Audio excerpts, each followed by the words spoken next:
Yes, we're into episode 64 of Meanderings now. Juan. Me. How you going on this chilly weekday? Oh, it is cold. One of the things I think about for our podcast, right? We just get right into it. I was listening to a couple of like What the Flux, AOMs. All of them have this little music like ting, ting. I'm always thinking about. I listened to one where they had more than a minute intro music. I almost gave up right then and there. Jeez. Anyways, every time I listen to that, I'm like, oh, it's good. But I always, no matter what, skip it. I always skip it. Like 15 seconds on Spotify. Bang. Yeah. I don't think we'll ever have music on our beginning intro ever. Yeah, like we'll have a little bit of a thing. We might have like a more, if we get professional, we might have like a little stand like, this is me Immortals. I'm one. Really. I'm absolutely not getting that. But you know what I mean? It'll never be full on.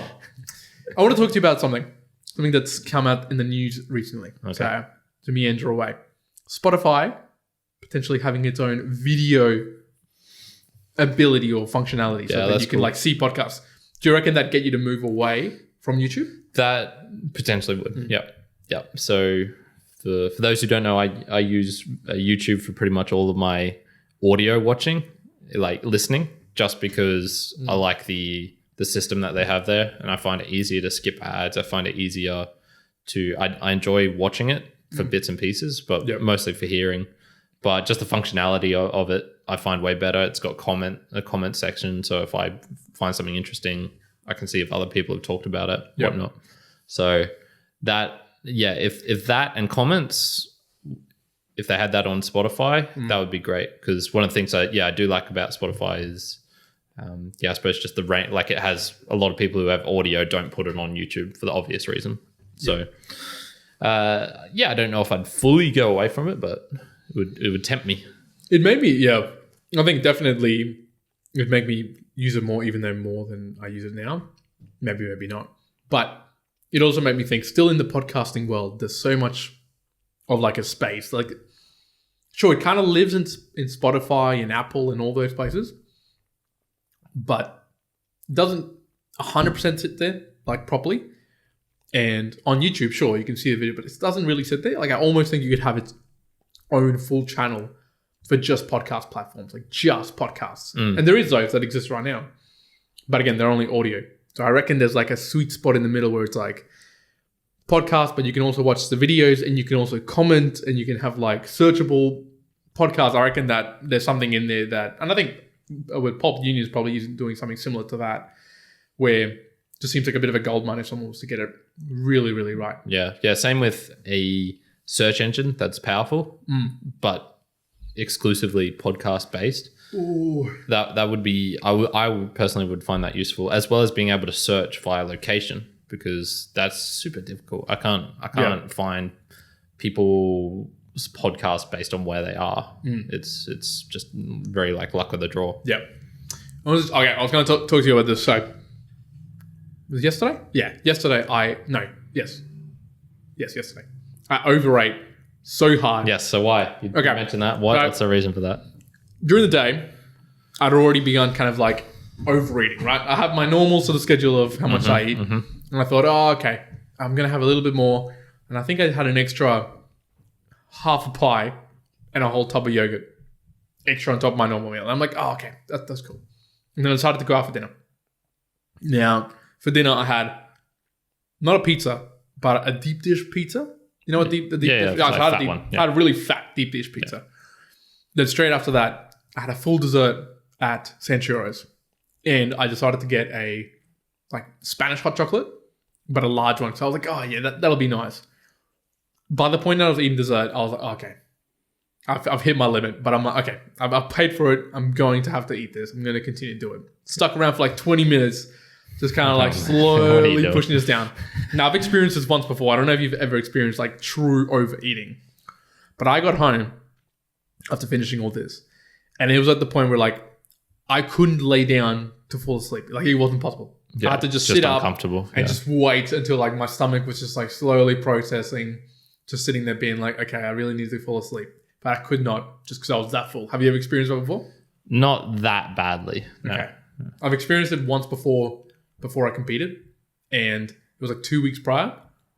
And I decided 2 weeks prior to go on an all-you-can-eat binge. Why? Obviously, I was really into it. So 2 weeks prior, the same thing. I went to an all-you-can-eat buffet, just like pigged out on it, went back to the hotel, and my stomach was just like, oh. Wait, what's the reasoning for that? I thought like the whole point of competitions is to get lean. Yes. Well, it does.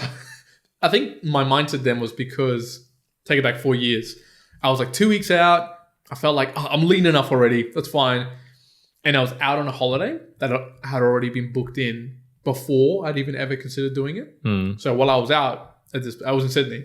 I was like, well, I can't just like not go out with people and have food and stuff. So I did. Now, it didn't so like, at competition day, it still looked fine. So, but I was like, oh man, imagine what could have been if I'd actually just not overeaten like whatever it was, 5,000 calories. But I'm pretty sure last night I ate like 6,000 calories. Yeah, that's just a lot. Like in like a little period, I was like, oh man. That's gross, man. That's gross. No, I have not experienced a day like that. No. Of just overeating, no? No, I mean, I've overeaten before, but not to the point where I'm that sick that I couldn't sleep, no. But actually, it does get me thinking about dieting and just how hard it can be, actually. I've only done it, I suppose, like the first time I really tried dieting was when I was trying to get lean. Yep. Just to see what it was like. No real reason for it. So I was sort of around the 78 kilo mark, and I wanted to get down just to as low as I could. And I think I got to about 71, 72. Yeah, okay. So you're trying to get from like a pole to like a hair thin. That's the equivalent of current. Yeah, okay. Like that. And yeah, I really struggled, man. I really struggled. I mean, it was the first time I was really counting calories. It was the first time I was really consciously under eating. I'd sort of under eaten before, but not to that level. So I was eating probably 1,600 calories. So if you know what that is, it's not that much. It's like I think what I ate was a bowl of like a salad with just a shitload of chicken chucked on top, because I still wanted to hit my protein targets. So I was probably eating 500 grams of chicken, maybe a little bit less, something like that. You still having the one meal a day? Yeah.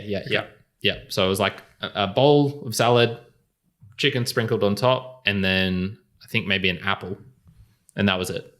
Dang. And brutal. I just struggled, man. Like that was the first time I ever noticed going in the shops was like, oh wow, I've never tasted this thing before. And it'd be things I'd never care about, usually bars or like some sort of like granola or just absolute stuff like never had any interest for me before. And then I just was like, oh, man, the lowest I ever got to in calories was 2,300. Yeah. And I remember just scrounging for things. Like I was bringing in like, you could buy this like angel noodle hair. Which is like, it's like filling, right? 3 calories, it's big. And I'd have it with a can of tuna. Yeah. And that would be like a bit of like afternoon tea. And I'd just be like starving. Like I'd be like, I'm about to die. Yeah. And but still 2,300 to most people is like, they're going to get fat. But for me, that was like, this is for a lot of people. Yeah. Yeah. Interesting. Yeah. Same thing. I had a bunch of like these, like powder puff chip sort of things. Yeah. I can't remember what they were called, but yeah, it was basically a chip, but puff with lots of puffed air in it. So it feels like you're eating a lot, but you're really not. Rather than meander pointlessly for people, I actually wanted to bring it back to something that maybe they could learn from it. Yeah. And it's something I was listening to just recently on Jordan Belfort's latest podcast, which was around, that was a question, everyone always gets asked this question. You know, if you had to go back to the zero, no money, no people you know, no network, blah, blah, blah, what would you do? My question I was going to ask you was then, so obviously that's how you were dieting then, and there might have been a requirement that you had to do that because of just where you were up to with like your metabolism or whatnot. But if you had to do it all over again, like right now, zero, like say you're 78 kilos and you want to lose weight again, would you do the exact same thing for a diet, or would you change it up a little bit? No, the only thing I'd change is I'd say no sugar. That's my problem. So when I did break it, my strategy of doing it and did overeat, it was always because I'd eat sugar, like chocolate or ice cream or cake or whatever. Yep. So if I just managed to get the mindset of no sugar. Yeah. Like you're not having any desserts. I think I would have been fine. Yeah. Okay. But once I got onto that train, it was then I would let myself. Yeah. And see, for me, if I had to like, what would I say if I wanted to diet? Like right now, if I'm starting tomorrow, what's my plan? If I don't really plan it out much more deeply, what's just like the high level thing I'm going to do? For me, it'd be, because I train in the morning, but if you train in the afternoon, take it the other way, or whenever you train. Even if you don't train, or if you're just walking around, try to center around here. Morning for me, I'd wake up, have a tiny little bit of food, work out. Majority of my food gets eaten after that workout, and then I would try to just extend with either a coffee or a tea, just kind of like eat maybe like 6-7 hours later, then have a big-ish dinner and some like snacks throughout. That's like tapering off the carbohydrates, and then that's it. You repeat that over and over and over. Yeah. Repeating stuff as well. That'd be the other thing. Yeah. Don't bury it. Just eat the same thing. I think people get really dodged up with the whole dieting because, and look, I'll say this with a scaring self because I know a lot of people who can't do this and they just think it's terrible and they wouldn't go down the path. But you want to be as mechanical as possible when you're like dieting down. Yeah. It's like you want to be like, if you want to properly diet down, cook your meals ahead of time, or just be like, I'm going to have this same thing for all my lunches, or the same 100%. Thing for all my snacks. If you have to be varying everything, me immortal over here, if you have to be varying it every time, you're going to run into some issues mentally as well, because your mental capacity when you're dieting is going to get lowered regardless. Yeah. 100%. And if you have to make decisions of, am I having the turkey salad, or am I going to have some soup, or I'm going to have this, I'm going to have that, you're going to get into all sorts of trouble, because that's when you go, I'm just going to have the easy stuff, I'm going to get Macca's, or I'm going to have noodles or whatever else. Yep. So, being mechanical with your diet choices is going to make it so much easier too. 100%. Yeah, it shouldn't be like a fun thing, I guess. It's, for me, I feel like if you're dieting, you shouldn't be going into it thinking, how am I going to do this with the least amount of pain possible, or the least effect to what I normally eat possible? Which is why you hear people saying cheat day, like, put in this cheat day, or just eat everything you eat but reduce the size, or blah blah blah. And for me, I think especially if you're dieting for the first time, you should probably come into it thinking this is going to suck, and like enjoy the suck. So like try and get that mindset of being like, this is something different. It's probably not going to be super fun, but if I can do this, then the next time I do it, I might be able to, do things a little bit better. I might be able to have that cheat day without, wrecking everything, sort of thing. So 100%. One of the other things I wanted to share with you is, and it's sharing information to the listeners, but probably to you as well, because you would never like pick this up in the news ever. So for you, it's completely new. But one of the things I was noticing that's again, shifting to that digital aspect of things, magazines. So yesterday or the day before, they made the call that, I can't remember what the big company is that owns it, but it's got bought out by a private equity firm like a year and a half ago.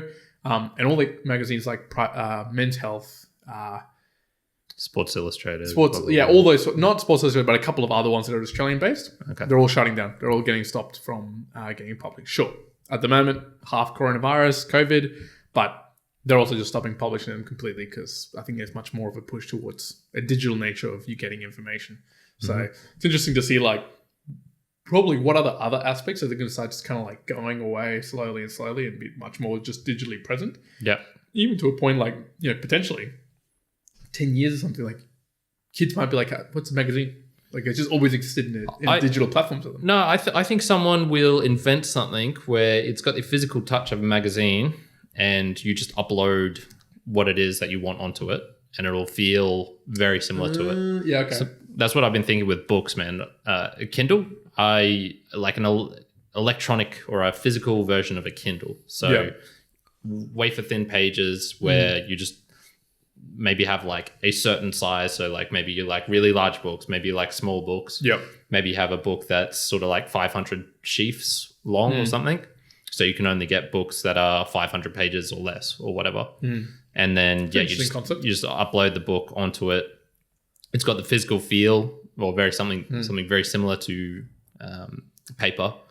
And you can just read it sort of like normal. Well, I wonder whether or it could be one page. It could be one page, right? And you turn it, and then once you've read this other page, you turn it back, and then it's like page 3 is now on this side, and so you just keep going like this. Yeah, well, that's what I was thinking. Like he's going back and forth. Neuralink. So Elon Musk's another company called Neuralink, which is in relation to putting chips into your brain and blah blah. Now, the whole premise of that chip is at the beginning to treat individuals who've got like nerve damage or damage to do with the brain, so they can help out with being able to move your hand or your feet or blah blah blah. Yeah. But I did notice that someone made a comment. It's just by interaction, but they were talking about that through Neuralink. If you had that chip implanted, you could listen to music through the chip through your brain, so you wouldn't actually be hearing it. It would just be hearing the music through your brain.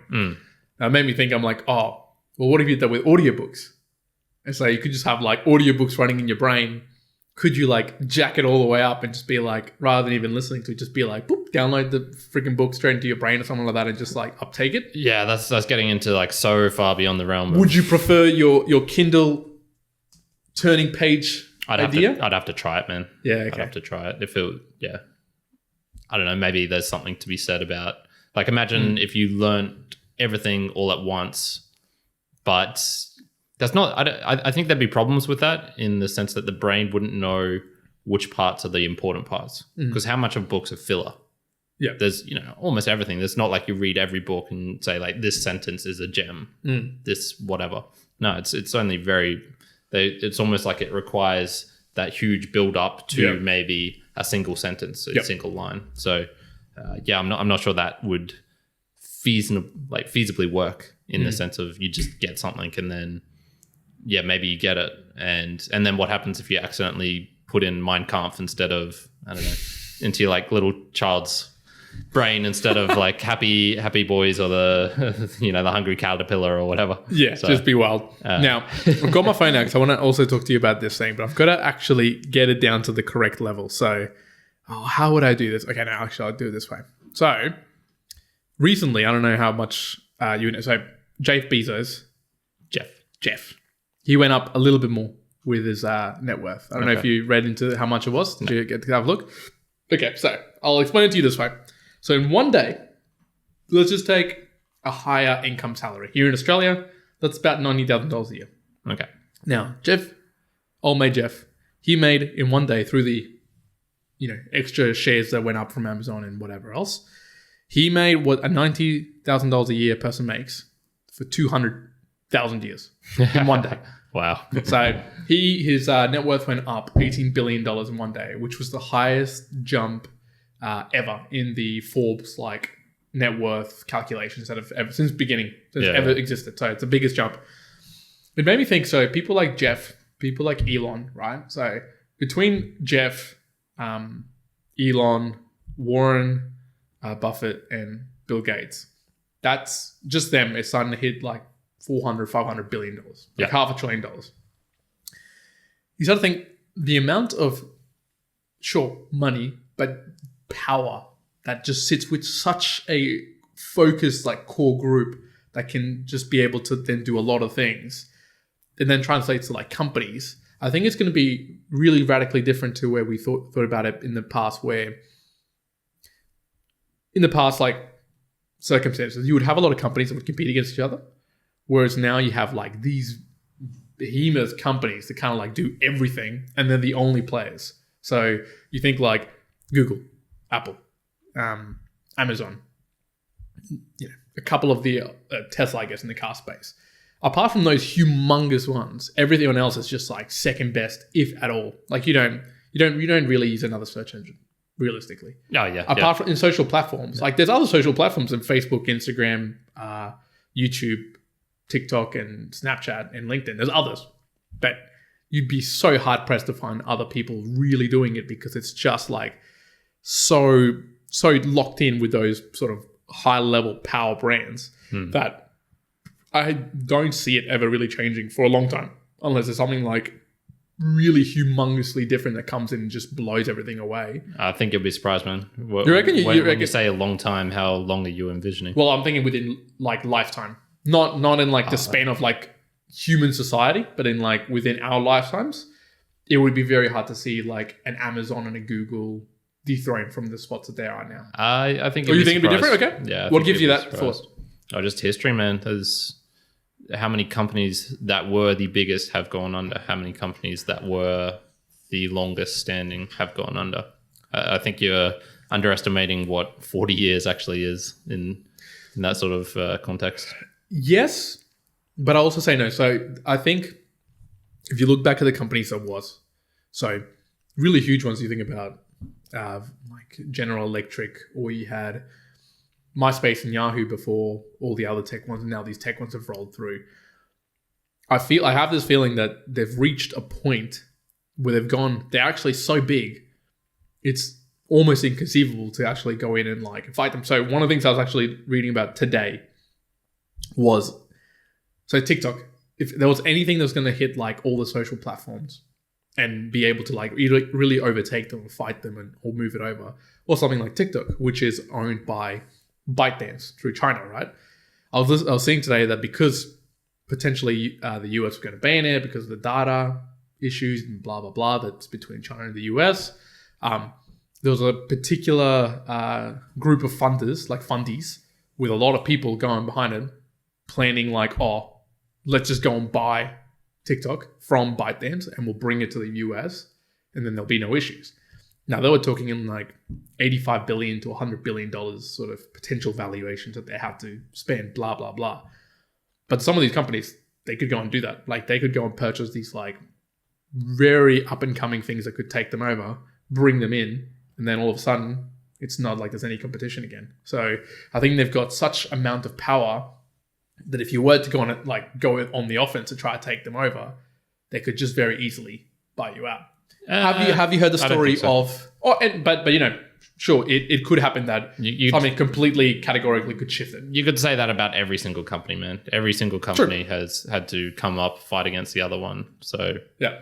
And there's always going to be people who hold out. Who won't cave into the money. The Elon Musks, the Steve Jobs, you are right. Whatever of the world. I'll finish it off with, have you heard of the diaper.com story and Jeff Bezos? The battle between them. The diapers. Diapers, no. Yeah, okay. So I'm probably going to butcher the story, but go and look at the full one. So Mark Law and whoever the other guy was who co-owned diaper.com. So their idea was to sell diapers online. And diapers were already like a really loss-making sort of product. you don't want to sell diapers. And they had this idea like, well, what if we sold diapers online to people and we shipped it? Well, everyone at the time was like, oh, we'd enjoy it. That'd be good, but you're going to lose money on it. So what they did is they did it. They lost money on it at the beginning, but it was like their add-on was that once they started selling that, they could sell parents other things like formula, like everything else through the website. And that's what made them money. So the company went from like, you know, obviously with this particular product losing money to start making like $300 million a year, $400 million a year, right? So they're going well. So Jeff, at the time, Amazon, I think it was 2006, he was like, okay, I want to take on these guys. He tried to buy them out. He was like, guys, I'm going to buy you out for whatever the sum of money it was, like $600 million. I'll give you this money. And they were like, no, we can do this. We're going well. So Jeff was like, okay. He reduced the cost of all diapers on Amazon by 30% to battle them, right? So he kind of like started battling them out. And Amazon has such a giant amount of storage money. Like they could be losing money on that and just run the other people out of business. After a little bit, Jeff went back to them and be like, okay, do you want to sell now? And they were like, no, we're not going to do that. So Jeff again went further. I think it was made shipping for free and even reduced the cost again on the diapers. So now the other company, diaper.com, was like really, really struggling. They were like, oh, we don't really want to now. In the end, the board of diaper.com were like, look, we're going to like run out of money here. You have to sell to Amazon. So in the end, Amazon bought diaper.com. They brought them in. They held them on this contract that Jeff did specifically, which was they have to stay in Amazon for 2 years running it. They can't go anywhere else to work or whatever. And after the 2 years, he essentially just disbanded diaper.com, just got rid of it. And then that was it. And it was just purely, I don't know the backstory of why he ended up going particularly for the diapers. I don't know if it was because they wanted just that market share of that particular sector. But that sort of story makes me think like, you could have other players and just from the sheer volume of power and like massive wealth that they have, they can just do that with so many things. But sure, categorically different things, like say, let's make a prediction. Okay, if I had to predict what's going to knock it off, if it's what's going to come in and like take things over. I'm not making a prediction on that. I'm just making a prediction that they won't be around for super long. They will be around, I reckon, when I'm 80 years old. Yeah. Not as big as they are now, as far as... Oh, I'd say bigger. Yeah? I can't see that at all. Okay. Yeah, I just every company that's ever been just doesn't... They don't last that long. They don't last. Companies tend to go on and fade and become different things. But the really powerful ones go for a long time. Like the Dutch, what is it, Eastern Company? They were around for about 300 years. Yeah. Something like that. And they were like, obviously, the absolute super powerful. One company. You mentioned six just then, I know. all in the same sector. I'm not saying the others will. I'm saying which one then? Amazon. Yeah. Okay, so you're putting one down. Yeah, okay. if I had to put it down. You were talking about like six of them before. Sorry. We are always just mere mortals. I've got nothing else to meander away with. Do you have any other bits and pieces? Yeah, I got one that's linked to what we're talking about. Oh, geez. We're going through so many episodes that I forget that this one was. Anywho, the question is, are there fake things that are so real that we have to behave as if they are real? So let's talk about something that's coming up, the deep fakes. So where you can have just a collection of someone's speakings, how they interact, blah, blah, blah. And then there is now a programs and whatnot that can pretty accurately make this person's voice so that a human's not going to be able to tell the difference, and they can make them say crazy shit, which they probably wouldn't say as a person, and you just won't be able to tell. Yep. So how are we going to manage this? And so like one of the things, for example, is let's go deep and dark, a child porn. So say someone has a algorithm, they can prove that the images that they're creating are fake. But what do you do with that sort of thing on or as like a search engine or as a person? If you saw someone creating this sort of thing, obviously as an individual, you're going to be like, that's pretty fucked up and sick. I don't want to see that. I don't know why you have that, why you'd enjoy that, whatever. But how do you behave if you know it's fake, but it's so real that it's you have to take it as being that real. You have to take it as serious. And this is why I'm actually thinking with consciousness, and this is getting to AI and robots, when robots are so good that we can't tell the difference, I don't think we'll have any option as to whether we treat them as conscious or not, even if they actually aren't. So, the algorithms are just so good that they can mimic human speech, they can mimic human body parts and movements and whatnot. They're so good at that you can't tell the difference between them and a normal human. I think you just have to treat them as a normal human. You don't have any other option. Like just feasibly, you can't separate the two things. So I think that's actually going to solve like some big dilemmas as far as consciousness and stuff, because it's like you just have to treat them as if they're conscious. Like you don't have a choice. That's a really good point. Yeah, I'm not sure. Like in that sort of discussion point of. I wouldn't. Yeah, you'd have to treat them as real. Even though you might know that it is fake, or that you might know it's a machine. Yeah, if it is at a like point one in particular, maybe, but but if it is to such an extent that it is real in every conceivable way, then you have to treat it as reality. Like that is the thing. It kind of makes me think, and it's not the same. So it's not exactly the same when you're talking about fake, but it kind of reminds me of like human perception and reality. So. We don't perceive. If you look out the window, if you're listening to this and you're driving or whatever you may be doing, you perceive the world through your senses, right? Through all your senses, all your perceptions, but you don't see the true reality of the world. You don't see ultraviolet light. You don't see the X-ray waves going along.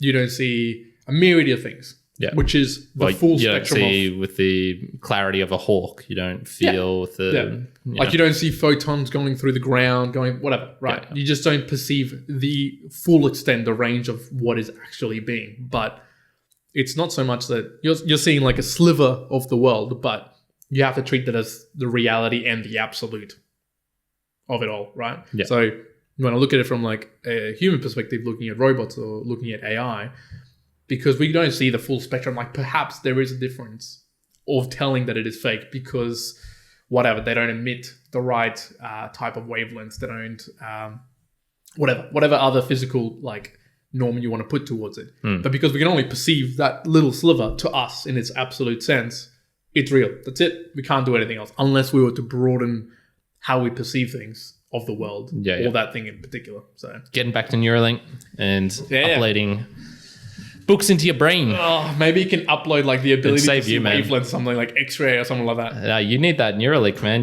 I needed to like remember names. Yeah, I am so names. Terrible. Like I just listened to the podcast from Jordan Belfort, right?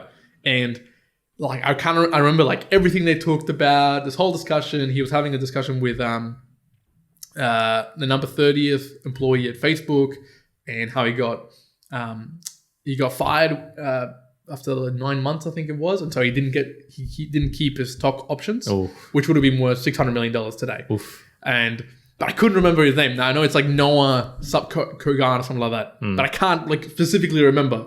And it's the only bits that I always forget, just names. So Neuralink, come at me and give me the ability to see names. Pour it all into one's brain. But look, before people forget, where can they find us? You can find us on all the places we talked about, but they won't exist in 20 years. So you better subscribe.